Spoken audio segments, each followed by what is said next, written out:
আজকে যে বিষয়টি নিয়ে কথা বলবো, সামাজিক মিডিয়া, আন্তর্জাতিক গণমাধ্যম এবং আমাদের প্রতিবেশী দেশের পালপিটিশন দেখার পর আপনারা সবাই বুঝতে পারছেন যে বাংলাদেশে মার্কিন সেনা অবতরণ এখন টক অফ দ্য কান্ট্রি। কিন্তু দুঃখজনক বিষয় হচ্ছে বাংলাদেশের কোনো রেডিও, টেলিভিশন, কোনো পত্রিকা এই নিউজটি ফলাও করে প্রচার করতে পারছে না। অর্থাৎ আপনাকে পিটাবে কিন্তু আপনি কাঁদতে পারবেন না, এমন একটি অবস্থায় বাংলাদেশ চলে যাবে। আমার মনে হয় যে তরুণ প্রজন্ম আশা নিয়ে আন্দোলন করেছিল শেখ হাসিনা সরকারের বিরুদ্ধে, তারাও এটি চায়নি। যে জনগণ রাস্তায় গিয়ে দাঁড়িয়েছিল সরকার পরিবর্তন হোক সেই কথা চিন্তা ভাবনা করে, অথবা কোটা পরিবর্তন হোক সেই কথা চিন্তা ভাবনা করে, তারাও কিন্তু আজকের দিনটি কল্পনা করেনি। কথা বাড়াতে চাই না সেদিকে। আপনারা জানেন গত 3 দিন থেকে বাংলাদেশে মার্কিন সেনাদের অবস্থান। মার্কিন সেনারা সুপার হারকিউলিক্স নামে একটি সেনাবাহিনী এবং অস্ত্র বহনকারী যুদ্ধ বিমান নিয়ে বাংলাদেশে অবতরণ করেছে। কক্সবাজারে তাদের জন্য হোটেল খালি করে দেওয়া হয়েছে, 5 স্টার হোটেল। কেউ বলছে 90 জন, কেউ বলছে 120 জন, কেউ বলছে তারও বেশি। আমরা সঠিক সংখ্যা কোনোদিনও জানতে পারবো না, শুধুমাত্র তাদের উপস্থিতি দেখে আপনারা যেটুকু বুঝতে পারেন। বাংলাদেশ কিন্তু কোনো যুদ্ধ অবস্থাতে নেই। বাংলাদেশ ভারত, পাকিস্তান, নেপাল, ভুটান কারো সাথেই কিন্তু যুদ্ধ করছে না। তাহলে বাংলাদেশে কেন সামরিক অস্ত্রবাহী জাহাজ, সেনাবাহিনী নিয়ে এই চট্টগ্রামে, এই কক্সবাজারে অবতরণ করবে, সেই বিষয়টি আমরা এখন খুবই সন্দিহান এবং ভীত সন্ত্রস্ত। ডক্টর ইউনূস 8 অগাস্ট 2024 ক্ষমতায় এসছেন, কিন্তু শেখ হাসিনার সরকার কিন্তু 5 আগস্টেই চলে গেছে। তাহলে 5 থেকে 8 এই যে 3টা দিন, এই 3 দিন ডক্টর ইউনূস কি করেছিলেন? ডক্টর ইউনূস এই 3 দিন আমেরিকার সাথে চুক্তিগুলো কমপ্লিট করছিলেন, যে আমার বাবারা আনি বসাচ্ছি, আমার বাবাদেরকে আমি কি দেব। আপনি যদি শেখ হাসিনার পুরনো বক্তৃতায় ফিরে যান, দেখবেন তিনি বলেছেন যে আমার কাছে একটি ঘাঁটি, সামরিক ঘাঁটি চাই, আমার কাছে সেন্ট মার্টিন দ্বীপ চাই, বাংলাদেশে একটা বেইট চাই। এটা যদি দিতে পারি আমি ক্ষমতায় থাকতে কোনো অসুবিধা নেই। আর এটা যদি না দেই তাহলে আমাকে ক্ষমতার থেকে সরানোর জন্য ভাড়াটিয়া দালাল ঠিক করতেছে, আর এই দালালটা হচ্ছে ডক্টর ইউনূস। বাংলাদেশের মানুষ তাকে নোবেল লরিয়েট হিসেবে চিনতেন। এখন কিন্তু আপনারা আস্তে আস্তে তাকে যে দালাল, তিনি যে দালাল সেটাও চিনতে শুরু করেছেন। ভারত কখনো চায়নি যে বাংলাদেশের এই ভূখণ্ডে আমেরিকান সৈনিক এসে, আমেরিকান অস্ত্র এসে মিয়ানমারে পুশ করুক যে প্রতিবেশী রাষ্ট্রের সাথে। আপনারা জানেন মিয়ানমারে সরকারের সাথে রাখাইন বিদ্রোহীদের বা রাখাইন যোদ্ধাদের একটা যুদ্ধ চলছে দীর্ঘদিন।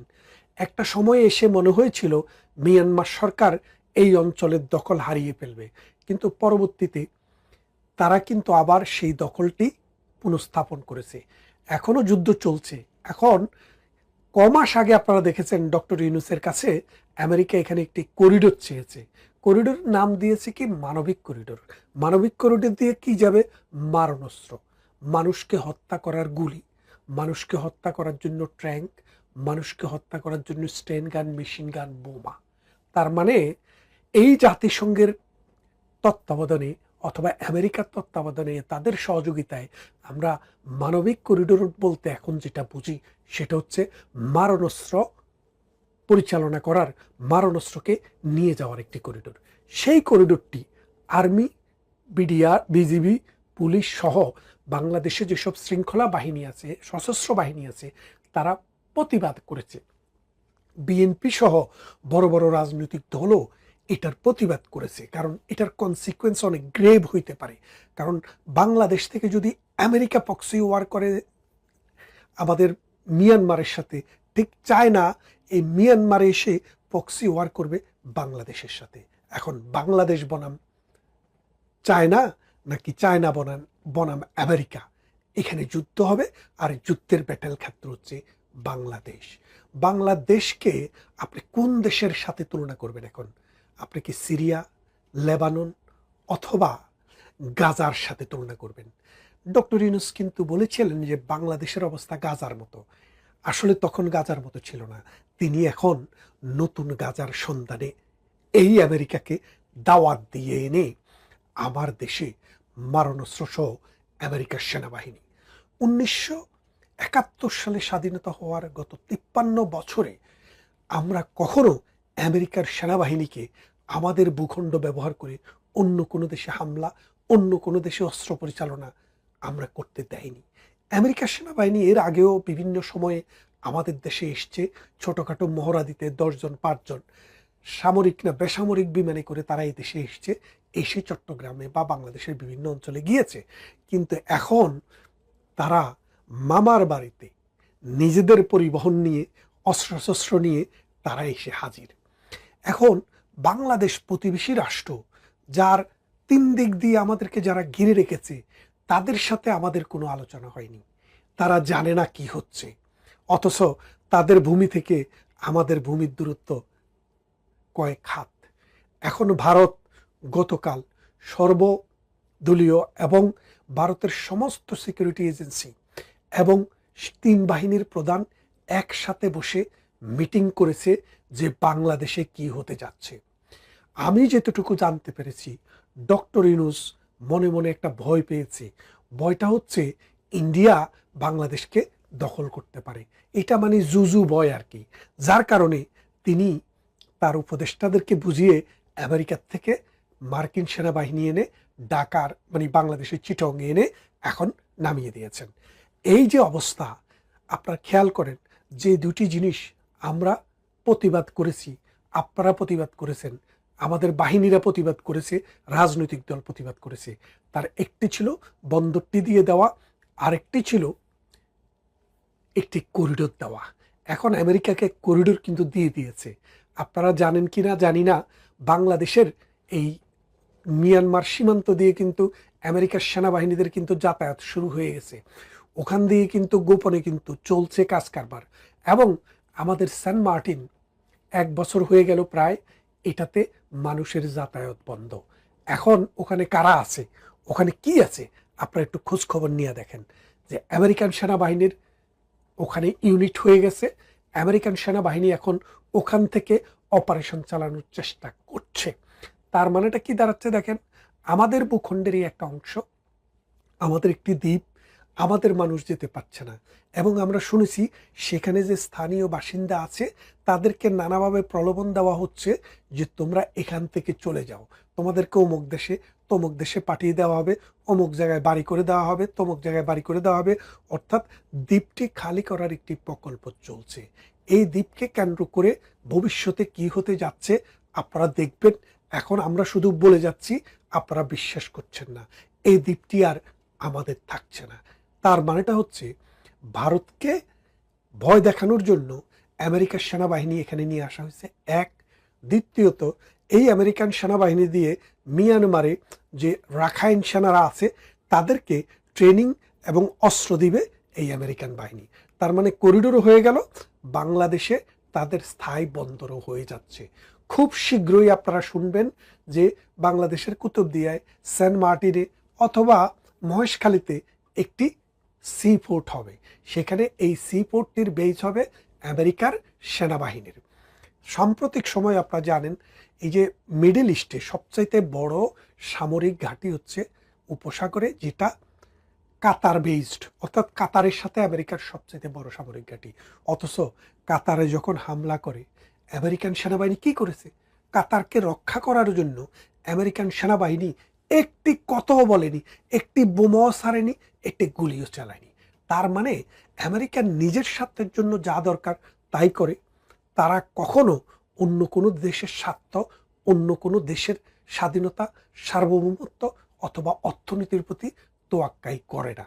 এখন ডক্টর ইউনূস বাংলাদেশকে যেদিকে নিয়ে যাচ্ছে, আমেরিকা কি ভারতের সাথে যুদ্ধ করার জন্য প্রস্তুতি নিচ্ছে?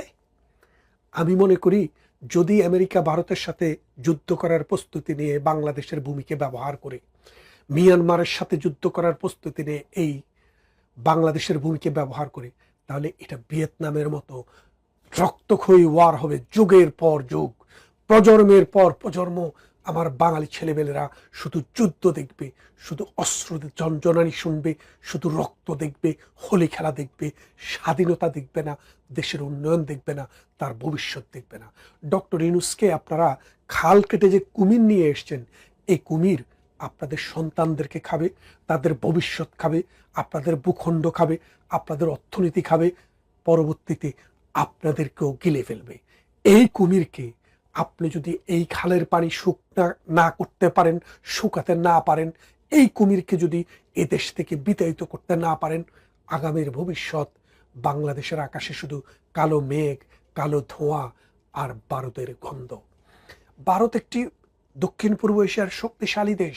ভারত কখনো চাইবে না বাংলাদেশের মতো ছোট একটি দেশে আমেরিকার থেকে সেনাবাহিনী এসে ঘাঁটি করুক, আর ঘাঁটি করে ভারতকে ভিজিলেন্ট করুক, চায়নাকে ভিজিলেন্ট করুক, মিয়ানমারকে ভিজিলেন্ট করুক, পাকিস্তানকে ভিজিলেন্ট করুক। কারণ এই অঞ্চলের মাতাব্বরি আমেরিকা এসে করবে, এই দক্ষিণ পূর্ব এশিয়ার কোনো একটি দেশও চায় না, একমাত্র ইউনূস ছাড়া। আমাদের সেনাবাহিনীও চায় না, আমাদের জনগণও চায় না, ভারতও চায় না, পাকিস্তানও চায় না, মিয়ানমারও চায় না। তাইলে বাংলাদেশের ভূখণ্ডে এই আমেরিকান সেনাবাহিনী কেন? আপনারা খেয়াল করে দেখেন, যেন তেন ব্যাপার নয়। সুপার হারকিউলিক্স সেনাবাহিনীর যেটা অস্ত্র বহন করে এবং সেনাবাহিনীকে যুদ্ধকালীন সময় বহন করে, সেটা নিয়ে এসছে। আর শ্রীলঙ্কা থেকেও নাকি 2-3 জন নৌবাহিনী নিয়ে আসবে এখানে যৌথ মহড়া করার জন্য। তাইলে আপনারা বুঝেন বাংলাদেশের আজকের যে সমস্যা, এই সমস্যাটা হচ্ছে রাজনৈতিক সমস্যা, এই সমস্যাটা হচ্ছে একটি সুষ্ঠু নির্বাচনের সমস্যা, এই সমস্যাটি হচ্ছে অ্যাডমিনিস্ট্রেটিভ ফেলিউরের সমস্যা, এই সমস্যাটি হচ্ছে প্রশাসনিক দুর্বলতার সমস্যা। এই অবস্থায় যদি আপনি আসল দিকে না তাকিয়ে বাংলাদেশকে আরো নতুন নতুন সমস্যার জালে যদি আপনি জড়িয়ে নেন, তাহলে আগামীর বাংলাদেশ শুধু রক্তাক্ত বাংলাদেশ হবে। ভারত খুবই কঠিন সিদ্ধান্ত নিতে যাচ্ছে। ভারতের সিদ্ধান্ত হচ্ছে, বাংলাদেশ যদি তাদের যে পাকিস্তানমুখী আমেরিকাকে এই দেশের ভূমি দিয়ে দেওয়ার যে বন্দোবস্তের যে চিন্তা ভাবনা করছে, এখান থেকে যদি সরে না আসে, ভারত কিন্তু বাংলাদেশের একটা বিশাল অংশ দখলও করে নিতে পারে। কারণ আপনি ব্যাপারটা দেখেন, এই যে ইউক্রেন যখন দখল করে নিয়ে রাশিয়া, তখন আমেরিকা কি করেছে? আমেরিকার প্রেসিডেন্ট এসে বলেছে যে তোমাদের অর্ধেক অংশ ছেড়ে দিয়ে ওদের সাথে সমঝোতা করো। কিন্তু ইউরোপিয়ান ইউনিয়নের যে সদস্য ব্রিটেন, ওরা বলছে না, রাশিয়ার সাথে আমরা যুদ্ধ করব, আমরা সবাই সাহায্য দেব, কিন্তু আমরা রাশিয়ার সাথে ভূমির অংশ দিয়ে এই সমঝোতা চাই না। এখন আমেরিকা যেভাবে চাচ্ছে বাংলাদেশে যা হচ্ছে, বাংলাদেশে যেটা হবে, এর ফলে যদি ভারত যদি বাংলাদেশের কোনো একটি অংশ দখল করে নিয়ে যায়, আমাদের সেনাবাহিনীর সেরকম কি সক্ষমতা আছে? আর আমরা কি কোটি কোটি টাকা দিয়ে আমেরিকার সেনাবাহিনী পালতে পারবো? কারণ ভারত তো পরীক্ষিতভাবে আমাদের বন্ধু প্রতিম একটা দেশ। আমাদের যখন দুঃসময় ছিল ৭১-এ, সে সময় আমাদের পাশে এসে দাঁড়িয়েছে। আজকে আপনি ভারতকে বৃদ্ধাঙ্গুলি দেখানোর চেষ্টা করছেন, আমেরিকার দালালদেরকে ডেকে এনে, বেনিয়াদেরকে ডেকে এনে। এর ফল ভালো হবে না। আসুন ডক্টর ইউনূসের এই কুমতলব আমরা তাকে লাল কার্ড দেখিয়ে বলে দেই, বুঝিয়ে দেই, এই বাংলাদেশ ৩০ লক্ষ মানুষের রক্তে গড়ে ওঠে একটি স্বাধীন দেশ। এ দেশে এই দালালি আর বেশি দিন চলবে না। ভালো থাকবেন। কথা হবে অন্য কোনো ইস্যুতে, অন্য কোনো ভিডিও।